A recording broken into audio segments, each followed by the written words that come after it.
Bienvenue à notre quatrième webinaire dont le thème est l'industrie en mouvement. Décidé de parler de l'industrie qui est en mouvement, qui est en mutation, qui est en croissance. C'est vrai qu'aujourd'hui, on entend beaucoup aux actualités que l'industrie, c'est difficile. Mais il y a beaucoup de points positifs et on a fait quelques constats que Julien vous présentera juste après. C'est 5 gigafactories qui sont planifiées aujourd'hui en France. C'est 3 qui sont en cours d'ouverture et c'est 2 qui sont en fonctionnement à l'heure actuelle.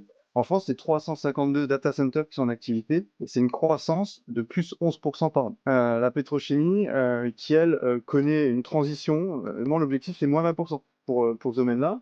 Et puis on a le nucléaire. On a ces 6 EPR planifiés en France actuellement, c'est 3 qui sont à l'étude, 68% de l'électricité produite en France. Donc de gros enjeux, détailler tout ça dans des cas concrets. Sur les gigafactories, on parlera notamment des extensions et des créations d'usines. Comment est-ce qu'on accompagne ces acteurs-là? Les plans de secours. La partie data center, beaucoup de tests et d'urgence. La raffinerie, justement les transitions vers les biocarburants. Passe la main à Ina, mais aussi notre spécialiste industrie, pétrochimie.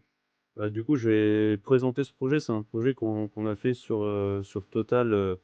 La raffinerie était en train de se poser la question de savoir si on allait faire ou pas une transition, un petit peu la même chose que sur Rempli. Ce qu'on a fait, c'est qu'on a designé et on a créé une solution temporaire sur 3 ans.